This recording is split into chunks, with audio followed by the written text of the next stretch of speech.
Minhas irmãs, Tito 2. Quero fazer uma pergunta para vocês. Imagine se seria possível você viver uma vida plena, oferecida pelo Evangelho, em uma cultura imersa em mentiras. Uma igreja que fosse liderada por falsos mestres, que só pensam nos seus próprios benefícios. E ter uma mídia que não é confiável. E ainda políticos corruptos. Será que a gente conseguiria viver uma vida plena no Evangelho numa circunstância dessa? Além disso, tem conflitos internos dentro da igreja. Por causa das falsas doutrinas, então, tem um abismo entre o que as pessoas escutam, entre a doutrina verdadeira e a vida que as pessoas têm. Talvez você tenha identificado aí na sua mente uma igreja que você conheça que está nessa situação, ou que você já ouviu falar, enfim. Mas a igreja que eu estou falando aqui é uma igreja do 1º século, situada lá na Grécia. E ela é muito parecida com o que temos visto nos dias atuais, não é verdade? A gente não tem ouvido falar aí de falsos mestres? Eu trabalho num blog, né? E eu tenho que ficar um pouco atenta para as coisas que estão acontecendo. Para justamente, o blog chama Voltemos ao Evangelho. Voltemos ao Evangelho. Então, a gente sempre fica buscando coisas em relação ao Evangelho, às doutrinas, que a gente tem que confrontar com a verdade. E nós temos visto igrejas grandes no Brasil que falam que a Bíblia tem erros. Então, a gente precisa conhecer, por exemplo, uma doutrina que é importante da gente conhecer, é a doutrina da Palavra de Deus. Porque a Palavra de Deus é viva, ela é eficaz, ela é inerrante, ela é clara, ela foi escrita para que a gente entendesse. Então, você precisa saber e ter isso firme nas suas convicções.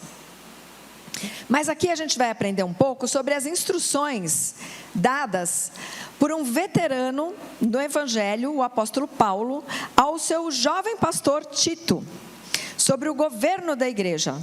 Como as pessoas deveriam viver uma vida centrada no Evangelho e muitas outras instruções. Então vocês imaginem que esse jovem Tito... nós temos aqui alguns seminaristas, eu conheci pelo menos 2 ontem, né? Talvez tenham mais, eu não sei, mas eu conheci 2 seminaristas ontem. Imagina que esse jovem, que talvez não tenha nem 30 anos ainda, ele vai para uma igreja nesse contexto feroz. Então vamos ouvir o que nós temos sobre essa igreja aí, né? Lá do 1º século.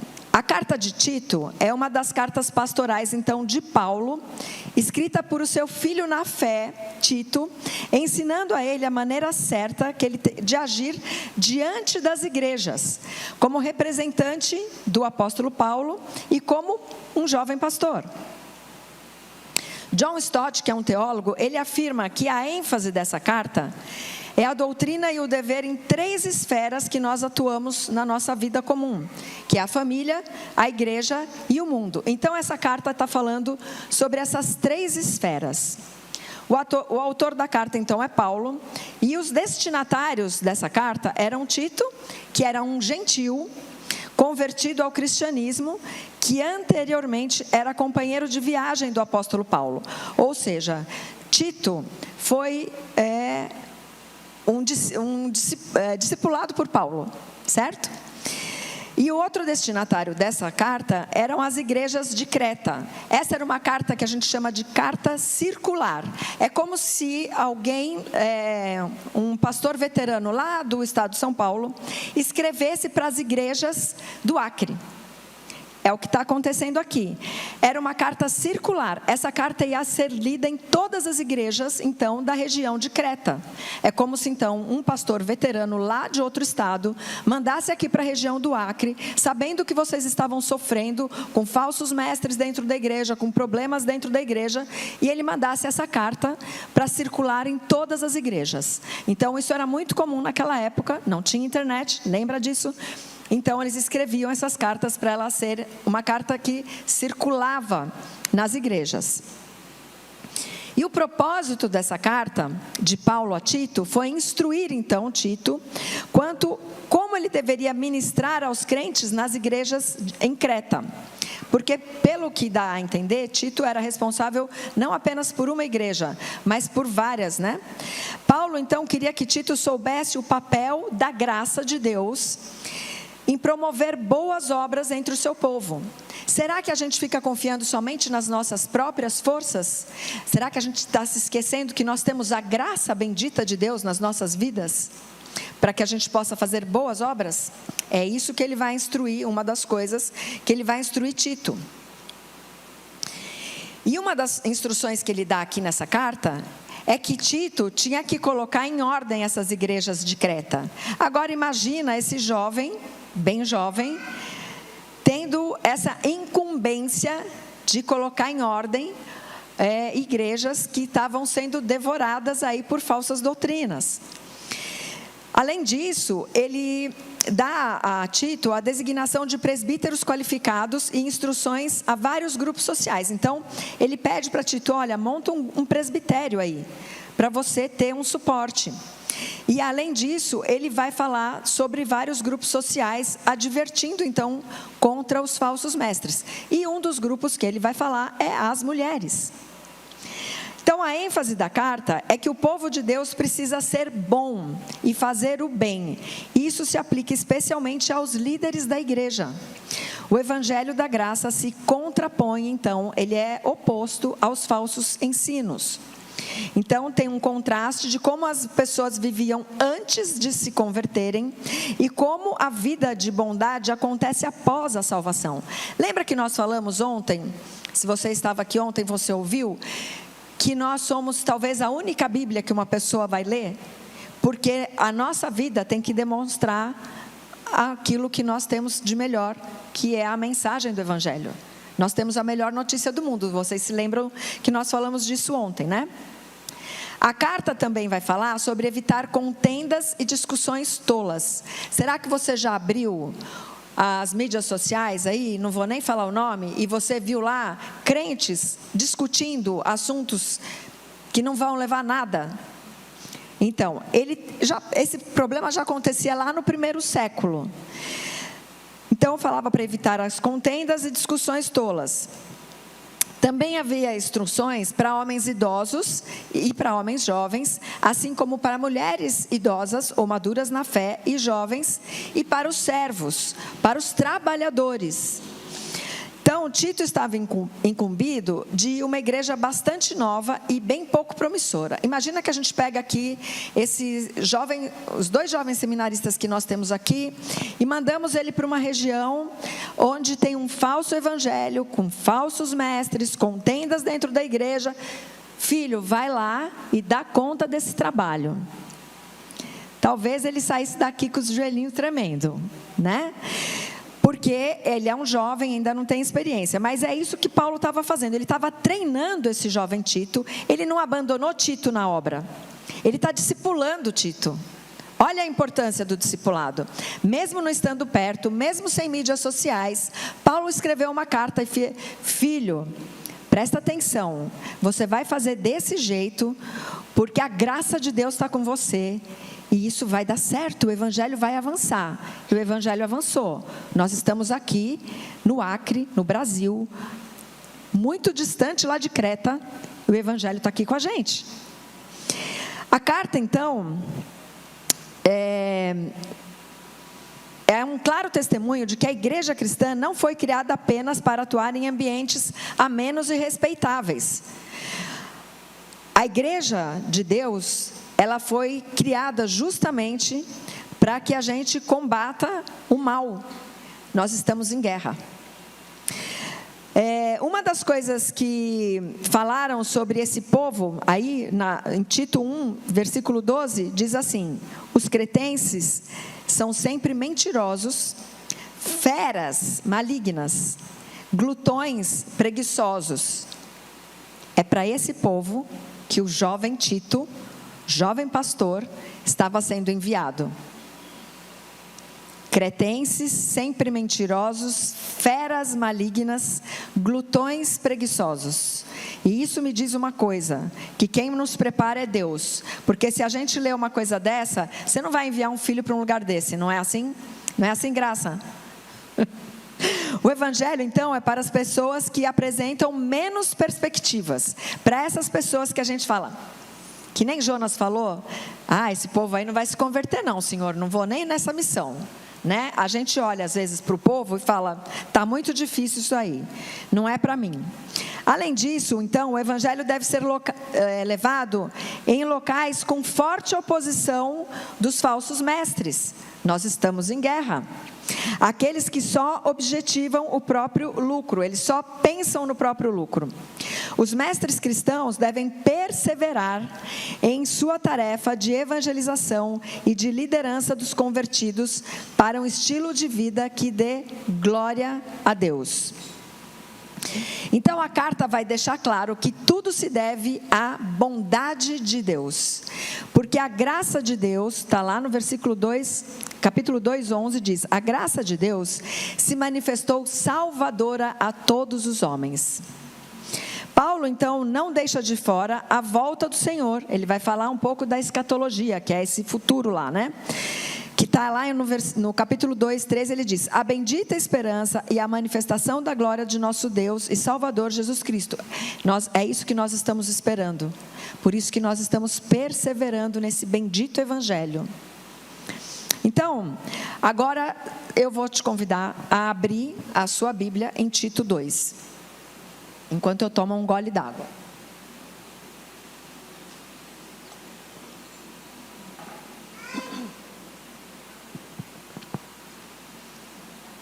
Lembrando a vocês, eu estou aqui numa versão que é a NAA, Nova Almeida Atualizada. Ela foi feita em 2018 pela Sociedade Bíblica do Brasil e ela tirou, ela não é que modernizou, mas ela colocou um vocabulário um pouco mais coloquial do que a ARA, a Almeida Revisada e Atualizada, né? Mas ela é aprovada, né? Ela é uma boa tradução. Vamos lá, eu vou ler Tito 2 inteiro, mas a gente só vai ficar num trechinho dessa carta. Mas eu quero que você entenda que para a gente entender a palavra de Deus, a gente não pode arrancar um trecho da Bíblia e tentar entender. A gente tem que ter um contexto. Então a gente vai ler o texto que vem antes e o texto que vem depois daquilo que a gente vai estudar hoje. E tem muito mais do que isso, né? Você poderia ler o capítulo anterior e o capítulo posterior. Você poderia ler o livro anterior e o livro posterior de Tito. Assim como você poderia ler a Bíblia inteira, de Gênesis a Apocalipse, para entender o plano de salvação de Deus. Mas a gente só vai ler, fica calma, o capítulo 2. Vamos lá. Diz assim a palavra de Deus. Lembra que é Paulo falando a Tito, né? Mas você ensine o que está de acordo com a sã doutrina. Quanto aos homens idosos, que sejam moderados, respeitáveis, sensatos, sadios na fé, no amor e na perseverança. Do mesmo modo, quanto às mulheres idosas, que tenham conduta reverente, não sejam caluniadoras, nem escravizadas a muito vinho, que sejam mestras do bem, a fim de instruírem as jovens recém-casadas a amar o marido e os filhos, a serem sensatas, puras, boas donas de casa, bondosas, sujeitas ao marido, para que a palavra de Deus não seja difamada. Do mesmo modo, quanto aos mais jovens, exorte-os para que em todas as coisas sejam moderados. Seja você mesmo um exemplo de boas obras. No ensino, mostre integridade, reverência, linguagem sadia e irrepreensível, para que o adversário seja envergonhado, não tendo nada de mal a dizer a nosso respeito. Quanto aos servos, que sejam em tudo obedientes ao seu Senhor, dando-lhe motivo de satisfação, que não sejam respondões, nem furtem, mas que deem prova de toda a fidelidade, a fim de que em todas as coisas manifestem a beleza da doutrina de Deus, nosso Salvador. Porque a graça de Deus se manifestou trazendo salvação a todos. Ela nos educa para que, renegadas a impiedade e as paixões mundanas, vivamos nesse mundo de forma sensata, justa e piedosa, aguardando a bendita esperança e a manifestação da glória de nosso grande Deus e Salvador, Jesus Cristo. Ele deu a si mesmo por nós, a fim de nos remir de toda iniquidade e purificar para si mesmo um povo exclusivamente seu, dedicado à prática de boas obras. Ensine estas coisas também, exorte e repreenda com toda a autoridade, que ninguém despreze você. Nós vamos então agora nos ater dos versículos 3 ao 5, que são instruções dadas pelo apóstolo Paulo a Tito para instruir as mulheres da igreja. E aqui eu quero colocar isso no nosso contexto de discipulado e aconselhamento. Porque você imagina que um jovem pastor com menos de 30 anos de idade, ele vai ter dificuldade de aconselhar uma irmã que seja um pouco mais velha do que ele, com assuntos íntimos e femininos. Você concorda comigo? Por isso que o Ministério de Mulheres, ele é um braço do ministério pastoral da igreja, no sentido de que o Ministério de Mulheres, ele é um ministério particular da Palavra de Deus. Por que é um ministério da palavra? Olha que coisa importante isso. Ele é o ministério da palavra porque quando a gente aconselha não com o que a gente tem na nossa mente. A gente aconselha com a palavra de Deus. Então, você deve ser aquela pessoa que conhece a palavra de Deus para você poder dar suporte ao presbitério da sua igreja no aconselhamento e no discipulado de mulheres mais jovens. E é por isso que Tito está sendo instruído, então, a instruir as mulheres mais velhas, olha só, não as mais novas, as mais velhas. Tito vai instruir as anciãs da igreja, para que essas mulheres sejam o seu apoio e suporte no aconselhamento e discipulado das mulheres mais jovens. Então, vamos lá.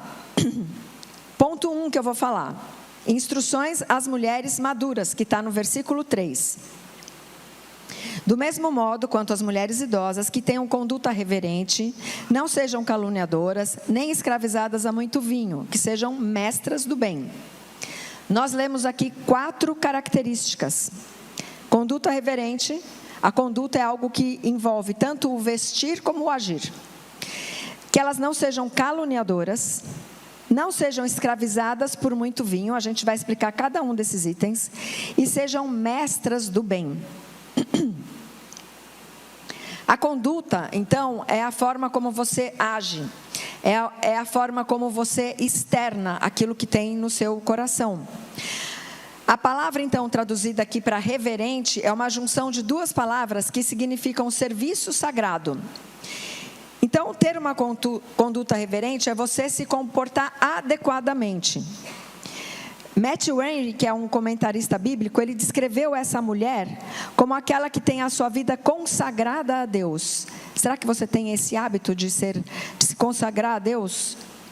Ela deve vestir-se de modo que agrada a Deus. Seu exterior deve ser diferente do exterior das mulheres do mundo. E o seu interior deve ser santo. Mas como uma mulher pode ser reverente em sua conduta? Vamos pensar junto aqui? No seu vestir, ela demonstra reverência na sua forma de vestir-se quando ela se veste modestamente, ou seja, não de forma sensual ou provocativa. Ela é uma mulher feminina, sem ostentação ou sem futilidade, sem exageros. E por quê? Porque nós não somos mulheres que ficam provocando os desejos dos homens, não é? Nós somos mulheres que são apoiadoras, nós somos auxiliadoras dos homens. Então, nós somos essas mulheres que como eu me visto, eu tenho que pensar na pessoa que está... eu estou externando algo que tem em mim. Então, a pessoa que está me vendo, isso é agradável a ela? Isso vai fazer bem àquela pessoa que está me vendo? Nós temos que pensar tanto nas outras mulheres como nos homens. Em primeiro lugar, em Deus, é claro, né? Eu sempre pergunto para Deus. Eu moro sozinha, né? Eu me visto, tá bom assim, Senhor? Posso sair desse jeito? É assim. Ele falou que ele era meu marido, né? Então, ela deve ser adornada com boas obras. E veja que isso é tão importante que Paulo instruiu um outro jovem pastor, Timóteo, com a mesma coisa, com a mesma importância. 1 Timóteo 2, de 9 a 10, diz assim: Paulo instruindo a Timóteo: da mesma forma que as mulheres em traje decente se enfeitem com modéstia e bom senso, não com tranças no cabelo, ouro, pérolas ou roupas caras, porém com boas obras, como convém a mulheres que professam ser piedosas. Então Paulo está escrevendo a Timóteo, que era um jovem pastor numa igreja também em Éfeso.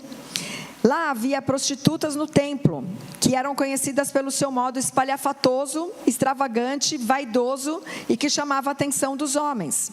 Então ele está dando essa recomendação ao jovem pastor Timóteo, justamente para que as mulheres não olhassem aquilo e falassem: eu também quero me vestir daquele jeito. Que é uma coisa que é muito fácil de acontecer com a gente, né? Porque a gente tem muitas janelas hoje. A gente fica vendo várias janelinhas e fala: nossa, que roupinha bonita. Nossa, que legalzinho ficar com a barriguinha de fora. Então, a gente precisa tomar cuidado para que a gente não fique parecida com as mulheres do mundo, que não têm um Senhor, o Deus que nos criou para sermos filhas, e que Ele guarda como a menina dos seus olhos. É maravilhoso isso, né? Tem uma irmã que fala que Deus nos vê como porcelanas, essas peças delicadas. Então, veja só, eu acho isso maravilhoso. Pedro também instruiu as mulheres para que fossem percebidas pelas boas obras. O que deve adornar a mulher cristã são as boas obras. Nós fomos criadas para as boas obras. 1 Pedro 3, de 3 a 4, diz assim: que a beleza de vocês não seja exterior, como tranças nos cabelos, joias de ouro e vestidos finos, mas que ela esteja no seu interior, uma beleza permanente de um espírito manso e tranquilo, que é de grande valor diante de Deus. Ele está dizendo, então, que as mulheres devem ter como atrativo a beleza interior. E veja, aqui eu não quero que a gente seja legalista. Eu não vou mais me arrumar, eu não vou mais arrumar meu cabelo, eu não vou passar maquiagem, eu não vou mais pôr vestido. Não, a gente está falando de exageros. E a gente está falando de bom senso. Então, pensa que ele fala aqui de adornada com coisas caras, com exageros, coisas espalhafatosas. Nós não precisamos disso, porque nós somos o templo do Espírito Santo. A gente exala o bom perfume de Cristo. Essa é a nossa beleza. E sim, você deve se cuidar. Você deve ter uma aparência boa e agradável. Você deve ser conhecida pelo mundo como uma mulher com uma aparência boa e agradável. Mas o mais importante é o seu espírito manso e tranquilo. Eu não sei você, mas eu estou em guerra com o meu espírito manso e tranquilo. Porque geralmente não é bem o espírito manso e tranquilo que se externa. É aquele espírito mais bravinho e tal, né? Então, é uma guerra. Estamos em guerra. Guerra com nós mesmas, né? A nossa carne com o nosso espírito. Então, talvez em vez da gente gastar mais tempo querendo externar, mostrar a nossa aparência física, talvez a gente tenha que gastar mais tempo trabalhando no nosso espírito para que ele seja manso e tranquilo. Trabalhando nas boas obras. E as boas obras também é essa luta que nós temos com a nossa vida de disciplina espiritual. Isso também é boa obra. Muito bem, então a mulher mais velha é adornada por esse espírito manso e tranquilo. Eu vou chegar lá, tá? Um dia eu vou falar para vocês, gente, estou pertinho lá do espírito manso e tranquilo. O seu coração, então, ele é agradável ao Senhor. E ela não é uma mulher chamativa exteriormente. Eu quero ser como essa mulher. E eu quero que você também almeje ser como essa mulher. Porque pensa que esse tipo de mulher, ela agrada ao Senhor. Não é bom quando a gente pode agradar quem a gente ama? Não é assim? Talvez você seja casada e você, quando você se veste, você pensa, eu quero agradar o meu marido. Eu quero que ele me olhe e me veja bonita. E a gente tem que pensar assim, quando a gente se veste, Senhor, eu quero te agradar. Porque o Senhor me deu a salvação em Cristo Jesus. Tão especial, né? Quero ser sua, é isso. Nós, então, dependemos da graça de Deus para essa transformação, porque a nossa tendência natural é a gente gastar mais tempo se enfeitando externamente do que a gente buscando ter esse espírito adequado ao que Deus nos chamou para ser. Então, como é que você tem investido mais o seu tempo? Eu queria que você pensasse nisso. Que você parasse em algum momento do seu momento devocional e pensasse: como eu tenho investido o meu tempo? De que maneira você tem se externado, né? Será que você se externa com um espírito manso e tranquilo? Ou será que você é como eu, que muitas vezes você dá um pisão lá no pé do chefe? Fiz de novo. Tenho que ir lá. Oi, chefe, queria falar com você hoje. Pois não, pode entrar, irmã. Então, sabe o que é? Queria te pedir perdão, porque ontem achei que eu fui deveras áspera para te responder. Daí ele vai falar assim, nem lembrava mais, mas o Espírito te incomodou. Então você realmente fique constrangida. Então, essa nossa atenção com quem nós somos, como nós estamos externando quem nós somos, é muito importante, porque nós estamos num processo de santificação, estamos sendo lapidadas. Então, minhas irmãs, além de como nós nos vestimos, que é uma forma de externar, como nós atuamos, como nós agimos, como nós respondemos às demandas da vida ou alguma agressão, isso vai mostrar quem nós somos, que se nós somos essas mulheres que estão sendo realmente trabalhadas para ter esse espírito manso e tranquilo, boas obras para Deus. E eu quero te dar uma viva esperança. Essa semana eu estava lutando com um pecado, luta de braço, sabe? Aquela luta de braço que você rola no chão, soco, pontapé, puxa cabelo, eu estava assim. E aí uma irmã muito querida, ela mandou uma mensagem para mim no WhatsApp e falou, irmã Renata, estou orando por você. Tem alguma coisa que eu possa orar? Deus é maravilhoso, né? Quando você está lá, no meio da luta, tem alguém que está intercedendo por você. Falei, irmã, tem. Estou aqui numa luta de braço. Aí ela mandou esse versículo que já estava escrito aqui. Filipenses 1,6 diz assim: estou certo de que aquele que começou boa obra em você, há de completá-la até o dia de Cristo Jesus. Não é maravilhoso? Me deu uma esperança tão grande quando ela falou, parecia que era a primeira vez que eu estava lendo esse versículo. Eu falei, minha irmã, se você não sabe como minha alma foi tocada por isso agora, porque eu achei que eu não tinha mais esperança para isso aqui, que eu estou sempre lutando com isso. Filipenses 1,6, estou certo de que aquele que começou a boa obra em vocês, há de completá-la até o dia de Cristo Jesus. O processo de santificação é contínuo e ele só vai terminar quando o Senhor Jesus voltar. Amém? Aleluia. Muito bem, outra característica aqui, irmã, até que horas eu tenho? Até de noite está tudo certo, tá bom.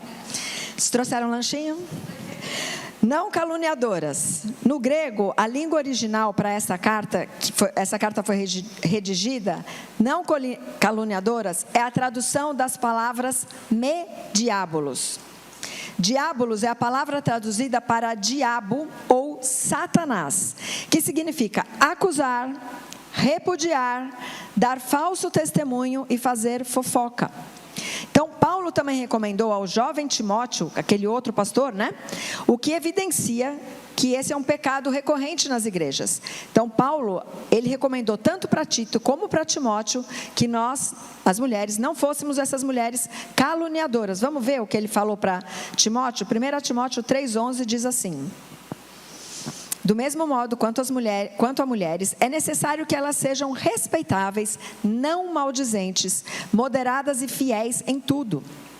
Então vejam, pelo jeito isso era um pecado recorrente nas igrejas, a calúnia. E será que não é o que nós estamos assistindo hoje nas redes sociais? Os cancelamentos? Os cancelamentos não estão acontecendo por causa de calúnia, de maledicência, de mentiras. E nós temos visto pessoas que tiram até a própria vida por causa disso. Então, essa é a versão pós-moderna dessa recomendação de Paulo. Mulheres cristãs não devem caluniar. Mas eu quero te dar uma viva esperança sobre isso também. Talvez você ainda não tenha conseguido controlar isso em você, mas alguém foi caluniado em nosso lugar, para que nós pudéssemos ter a redenção desse tipo de comportamento. Por isso nós precisamos olhar para Cristo, para sermos mais e mais parecidas com Ele, em nossa mente e no nosso coração. Como que você pode olhar para Cristo?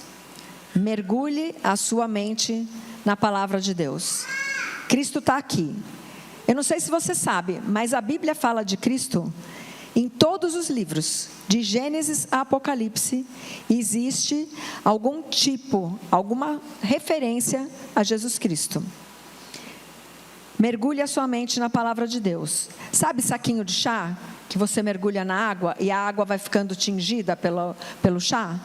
A nossa mente deve ser mergulhada na palavra de Deus como um saquinho de chá, para que ela vá ficando totalmente preenchida pela palavra de Deus. Lembra que nós lemos ontem Colossenses 3,16 que diz: habite ricamente em vós a palavra de Deus. É isso. A mulher de Tito 2, então, essa mulher, as mestras do bem, ela fala a verdade. Ela está com o seu coração preenchido pelas Escrituras. E o princípio bíblico para as palavras que falamos pode ser resumido em fale a verdade. E o que é fale a verdade? O que é edificante, o que é de boa fama, de boa reputação. Efésios 4:29, até é um versículo que é bom você memorizar, ter ele guardado no seu coração. Diz assim: não saia da boca de vocês nenhuma palavra suja, mas unicamente a que for boa para a edificação, conforme a necessidade, e assim transmita graça aos que ouvem. Todas as vezes que você vai falar alguma coisa, você deve pensar: isso vai ser edificante? Isso vai transmitir graça a outra pessoa? Ou só vai ser uma palavra de destruição, de desgraça? Outra característica aqui, então, que ele fala também, é que elas não sejam escravizadas por muito vinho. E na ilha de Creta havia um problema grave de mulheres embebedadas. E embriaguez é uma coisa que está descrita lá em Gálatas 5, do 19 ao 21, e eu vou ler só o trechinho do 21, que diz que as obras da carne são conhecidas, tal, e uma delas é invejas, bebedeiras, orgias e tal. Então ele fala: declaro a vocês, como antes já os preveni, que os que praticam tais coisas não herdarão o reino de Deus. Será que Deus estava brincando quando ele escreveu isso aqui? Que essas pessoas que praticam invejas, bebedeiras, orgias, elas não vão participar do reino de Deus? Se a gente crê que a Bíblia é a verdade, a gente crê que quem pratica essas coisas não participará do reino de Deus. Por isso que bendita a graça de Deus que nos educa, não é? Então, mas, irmã Renata, aqui ninguém é dada a muito vinho, né? Nós estamos em Cristo, nós somos mulheres aqui sérias, nós não enchemos a cara, não ficamos bêbada. Mas talvez o vício, eu quero trazer um pouco isso para a gente aqui, que Paulo está falando lá, para a gente poder contextualizar aqui, seja um vício, que é uma forma de idolatria. Será que você tem alguma coisa na sua vida que você está idolatrando e que você pratica sistematicamente e virou um vício? Então, não é apenas a bebida que nos embriaga. Nós podemos ficar embriagadas pelo dinheiro, pelo poder, pela avareza. ou por coisas que ocupem então a nossa adoração. Será que alguma coisa tem embriagado você dessa maneira, que você precisa da ajuda, da graça de Deus? E talvez você precise chegar ao seu pastor ou a uma irmã e falar: irmã, eu preciso que você ande comigo, porque eu estou passando por essa dificuldade. E você precisa talvez ser essa irmã confiável, mansa e humilde, para alguém poder chegar ao seu lado e falar: eu preciso de ajuda. Mas eu também tenho uma boa notícia para essa mulher. Cristo morreu também por essa mulher que se embriaga. A graça de Deus, ela se estende a toda pecadora que confessa o seu pecado, se arrepende e volta para o Deus vivo. Se você tem alguma dificuldade, arrependa-se, confesse e volte para o Senhor. Em Romanos 6, Paulo diz assim: será que vocês não sabem que ao se oferecerem como servos para a obediência, vocês são servos daquele a quem obedecem? Seja do pecado, que leva à morte, ou da obediência, que conduz à justiça. Mas, graças a Deus, que tendo sido escravos do pecado, vocês vieram obedecer de coração à forma de doutrina que foram entregues. E uma vez libertados do pecado, foram feitos servos de justiça. Somos essas mulheres hoje, servas da justiça do nosso Senhor Jesus Cristo. Nós estamos inseridas na justiça do Senhor Jesus. Confia nessa justiça, entrega qualquer tipo de pecado que você tenha ao nosso Senhor, porque Ele nos purifica. Mestras do bem. Ser mestra do bem e ensinar boas coisas se refere a um ensino informal, olha só, ao conselho e encorajamento que elas podem dar em particular pela palavra e exemplo. Uma vez eu atendi em aconselhamento uma irmã. Ela estava em cuidados paliativos. Cuidado paliativo é quando a medicina moderna acredita que não tem mais nada que possa ser feito. Então a pessoa entra em cuidados paliativos, certa de que a morte está próxima. Então eu atendi essa irmã em aconselhamento. Ela tinha um câncer terminal. E ela morava em outro estado. Eu atendi ela pela rede social. E acho que o primeiro e segundo encontro, ela falou para mim assim: eu estava com medo de fazer esse aconselhamento, porque eu achei que a gente fosse ficar estudando a Bíblia. Então, muitas vezes a pessoa pensa que discipulado é só estudar a palavra. O aconselhamento é só estudar a palavra, mas é mais do que isso. É uma coisa informal. A gente chama isso de vida na vida. É quando eu empresto meu ombro para essa irmã, ando junto com ela, dou meu braço para ela, dou firmeza para ela caminhar. Isso é vida na vida. A minha vida é emprestada na vida dela. Assim como eu ajudo ela a carregar os fardos dela. A tristeza, a melancolia, a angústia da morte. Isso é o discipulado, isso é aconselhamento bíblico. Nós andamos com essa pessoa e nós damos conselhos da palavra de Deus. Nós damos a esperança da palavra de Deus para essa pessoa. Então, ser uma mestra do bem não é só conhecer a palavra de Deus. É conhecer a palavra de Deus, é falar sobre a doutrina de Deus, mas é mais do que isso. É o exemplo, é andar junto. É você doar a sua vida para a vida da pessoa. É você emprestar as dores da pessoa e ajudar a carregar aquele fardo que aquela pessoa está carregando. O reverendo Hernandes Dias Lopes diz: não se trata aqui de um ensino formal, mas de pedagogia que se desenvolve na urdidura da vida. Olha que coisa bonita, né? Uma vida entrelaçada na outra. O ensino, então, seja formal ou informal, deriva de um relacionamento. Você não começa a ensinar alguém no ponto de ônibus. Oi, como é que é seu nome? Eu queria te ensinar alguma coisa de doutrina. Não é assim. A gente precisa ter um relacionamento. Você precisa criar vínculos com essa pessoa. Até porque essa pessoa, sabendo que você a ama em Cristo, ela vai abrir o coração dela para o ensino.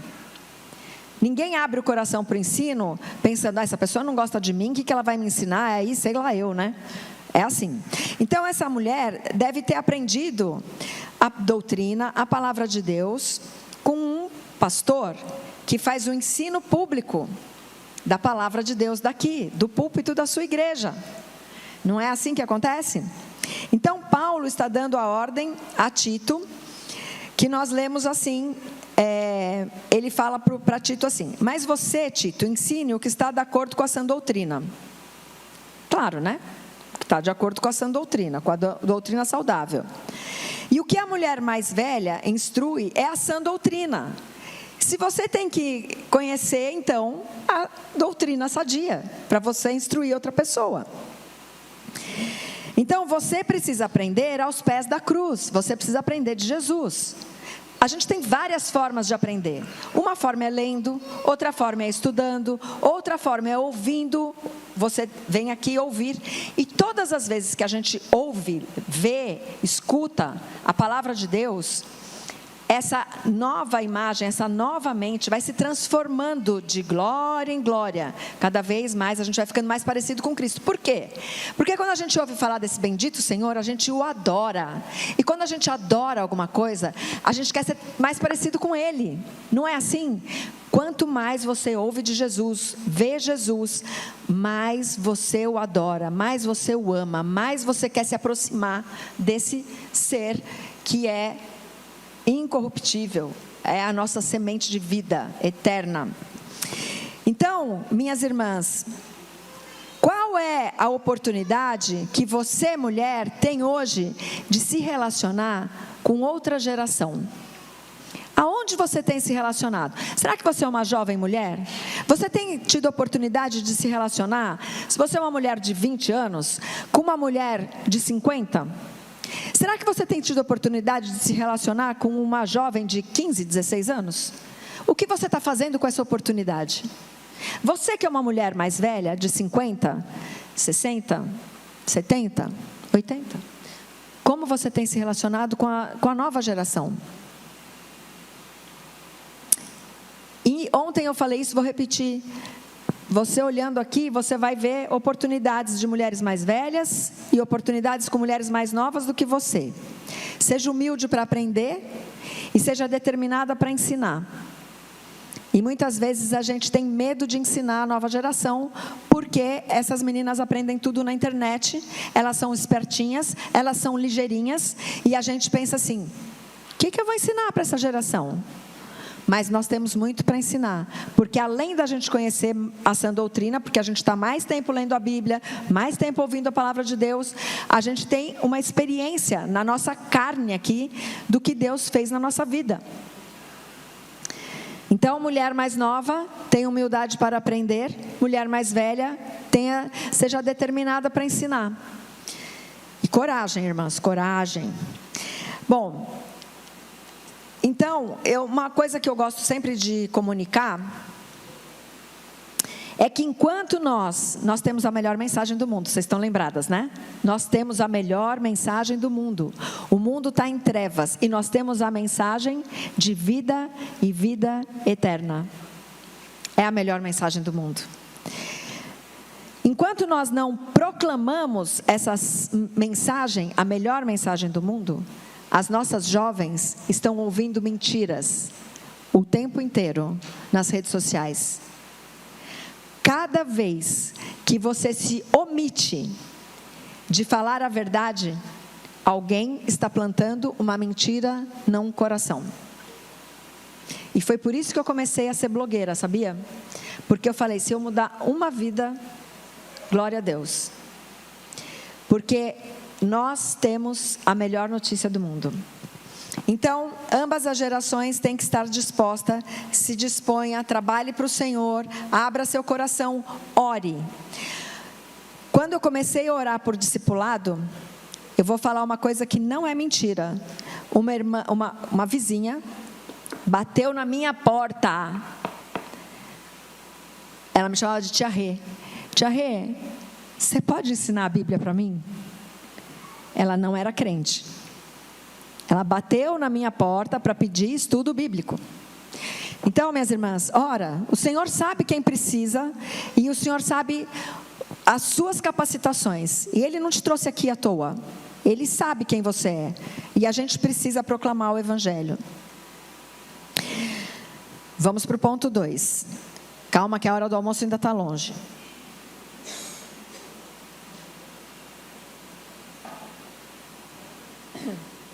Até aqui nós falamos sobre a mulher mais velha, como ela deve ser, a sua conduta. Agora nós vamos falar sobre as mulheres mais novas, que está aí do versículo 4 ao 5, que fala, a fim de instruírem, as mulheres mais velhas, a fim de instruírem as jovens recém-casadas a amar o marido e os filhos, a serem sensatas, puras, boas donas de casa, bondosas, sujeitas ao marido. Ele faz então 6 recomendações aqui. Amar o marido e os filhos, serem sensatas, serem puras, boas donas de casa, bondosas, sujeitas ao marido. Mas, irmã Renata, uma jovem recém-casada, ama o marido, né? Como é que é isso? Vamos ver o que Paulo nos ensina aqui? A primeira instrução que ele dá, veja bem, para as mulheres recém-casadas é amar o marido e os filhos. Parece uma coisa estranha a gente pensar, né? Mas Paulo tinha em mente que essas mulheres podiam ter uma compreensão errada do que é o amor. E a gente realmente, no mundo Disney da vida, nós temos essa compreensão de que nós vamos ser o centro das atenções, o centro do amor daquela casa, e que o nosso marido tem que dar toda a atenção da vida dele para nós, mulheres cristãs. Então, você é uma jovem recém-casada, o seu marido teve um dia extenuante de trabalho, e ele chega em casa e você está linda, maravilhosa, e preparou um jantar gostosinho, a 2, né? E seu marido fala, estou morrendo de dor de cabeça, tudo que eu preciso é de um banho e eu vou me deitar mais cedo hoje. Daí você faz, não é? E aí você fala, mas ele não me ama. Ele não me ama mais. Aconteceu alguma coisa no trabalho dele. Não é possível. Será que tem outra mulher? Meu Deus. Será que ele casou comigo? Por quê? Por que ele casou comigo? Ele não me ama mais. O POC entra em ação. E veja, é essa instrução que Paulo quer que as mulheres mais velhas deem. Porque nós, como princesas Disney, a gente fica achando que somos o centro da atenção. Mas nós somos chamadas para sermos auxiliadoras. Então, eu sei que é uma luta, né? A mulher tem esse sonho romântico, a gente foi treinada para ter esse sonho romântico, por isso cuidado para o que você está olhando, né? Se você é dessas mulheres que costumam comprar romances, né, e ficar lendo muito isso, sua mente pode estar sendo formatada por esse tipo de amor. Mas nós não estamos falando desse tipo de amor. Paulo ensina aos maridos a amarem as esposas de maneira sacrificial. Efésios 5, 25 a 27, diz assim: maridos, que cada um de vocês ame a sua esposa, como também Cristo amou a igreja e se entregou por ela, para que a santificasse, tendo-a purificado por meio da lavagem de água pela palavra, para apresentar a si mesmo como igreja gloriosa, sem mancha, nem ruga, nem coisa semelhante, porém santa e sem defeito. No entanto, a palavra grega usada no texto original para as mulheres amarem os maridos é diferente da palavra que ele usa para os maridos amarem as esposas. A palavra empregada para as mulheres é a palavra amor filéu.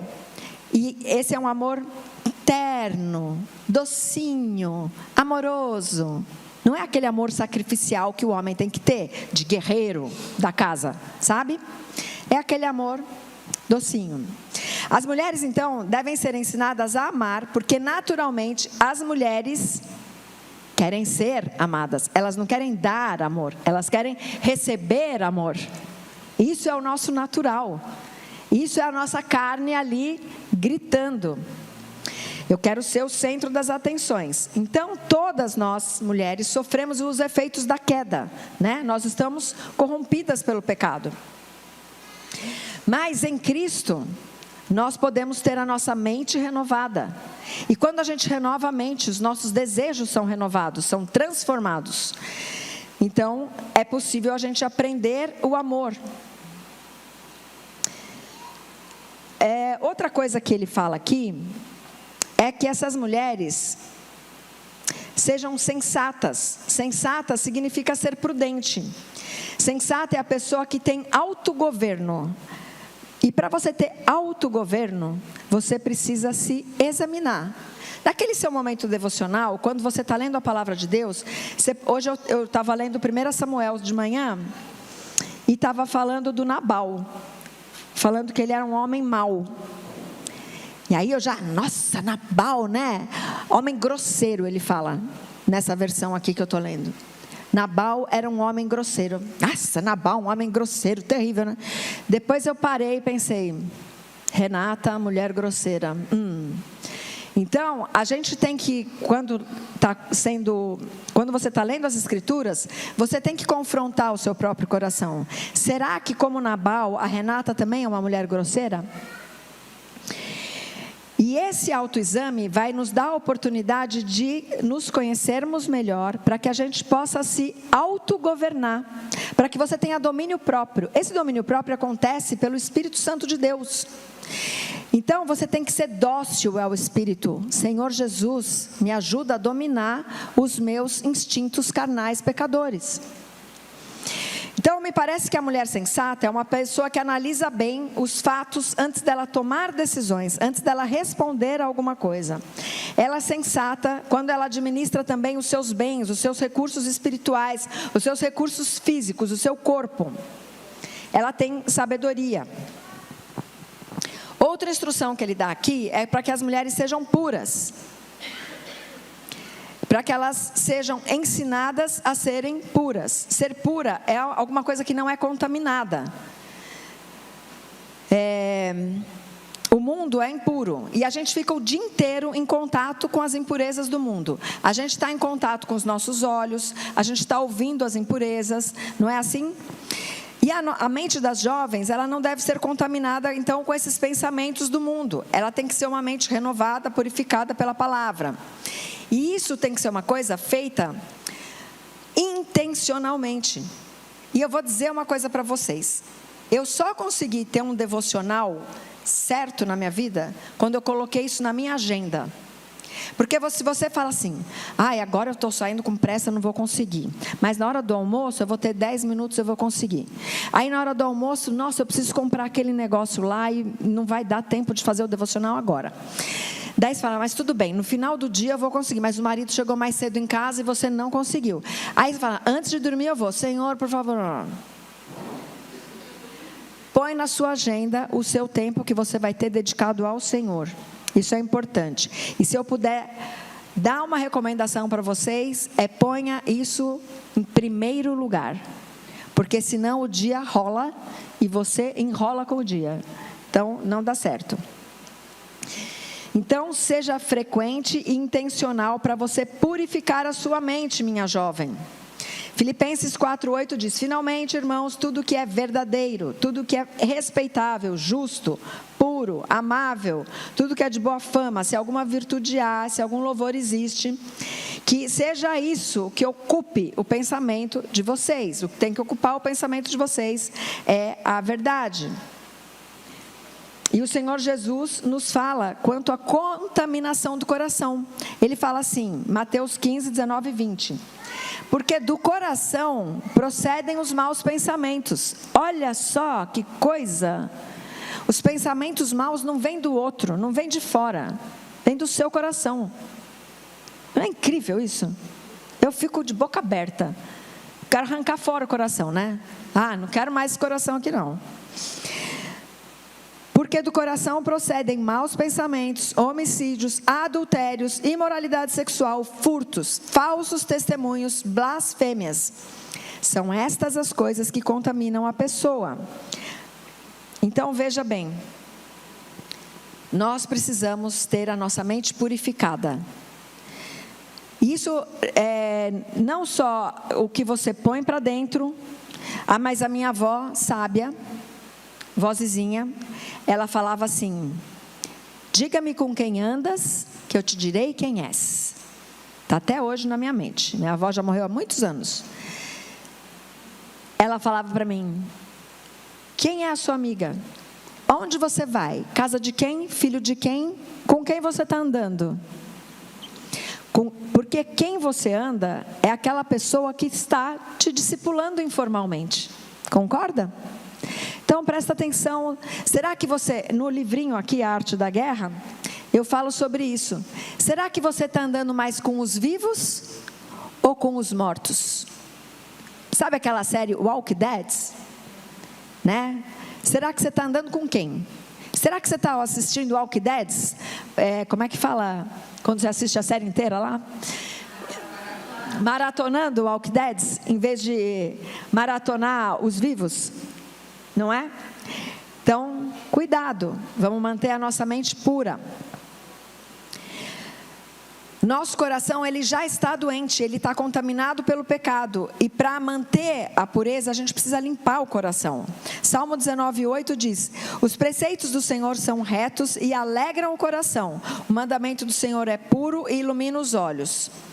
E depois de purificar, então nós devemos guardar o coração das contaminações. Provérbios 4:23. De tudo que se deve guardar, guarde bem o seu coração, porque dele procedem as fontes da vida.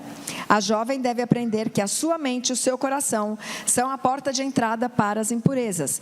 E eu quero te dar uma ilustração para você não esquecer nunca mais. Você acabou de limpar sua casa, sábado de manhã, o dia do orgulho da mulher doméstica. Limpou a casa, tinindo, cheirinho, né?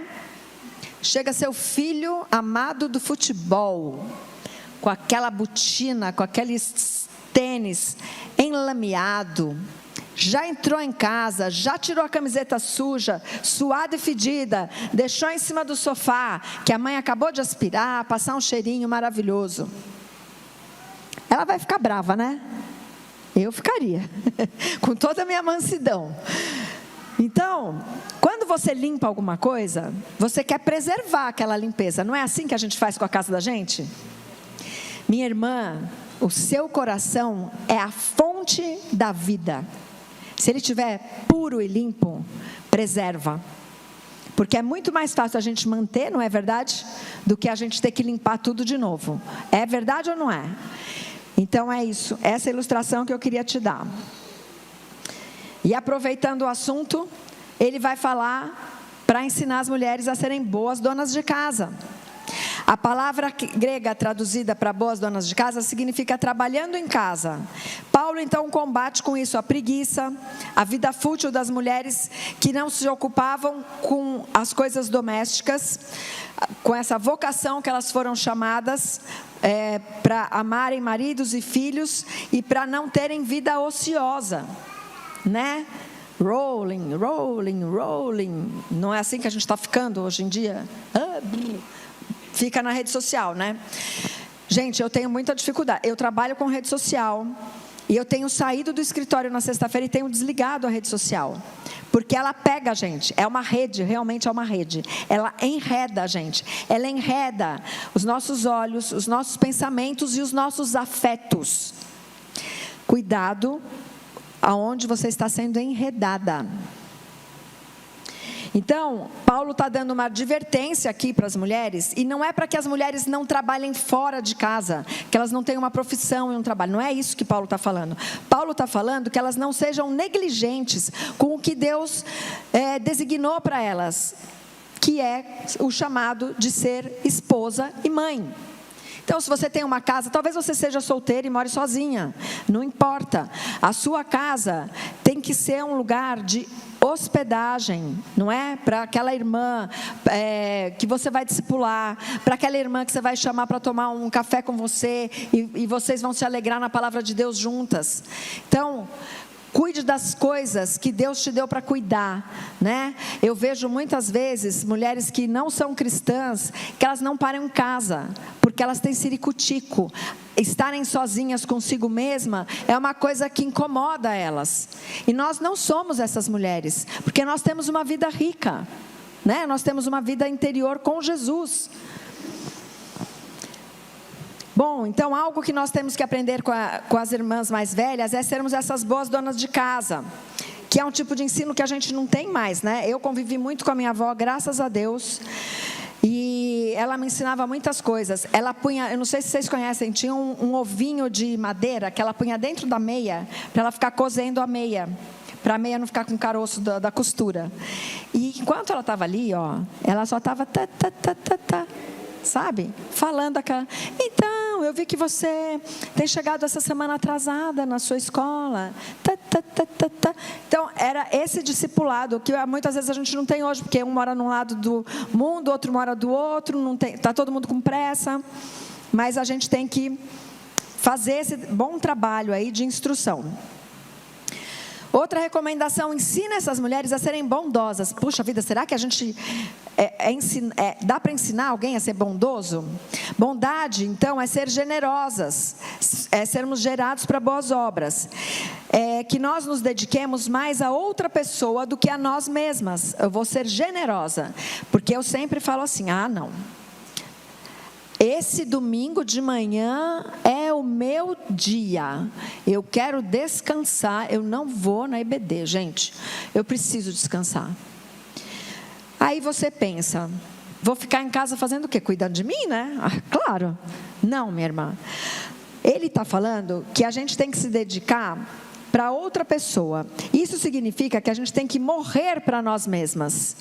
Senhor, eu estou cansada, me ajuda, me fortalece, que eu quero ir lá. Eu quero ir lá na igreja, porque eu vou encontrar as minhas irmãs, eu vou ouvir a tua palavra, eu vou aprender de Jesus Cristo, e eu posso talvez ser aquela pessoa que vai falar uma palavra de esperança para uma irmã hoje, que o Senhor escolheu para eu ser esse bom perfume. Filipenses 2:3 diz assim: não façam nada por interesse pessoal ou vaidade, mas por humildade, cada um considerando os outros superiores a si mesmo. Palavra boa para mortificação, né? É boa. Foi assim então que o Senhor Jesus fez por nós, não foi assim? Ele não considerou ser superior a nós quando Ele veio viver a nossa vida encarnado num corpo de um homem. Ele foi bondoso e sua bondade revelou o seu amor na cruz. Essa é a bondade que nós temos que ter em mente. E aí chegamos naquele ponto crítico, vamos tomar um gole d'água. Sujeitas ao marido.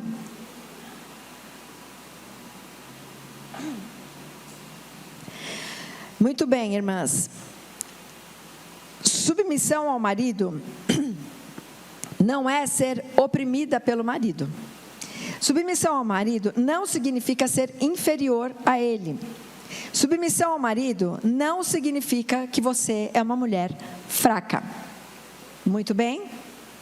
Esclarecido, 3 pontos importantes.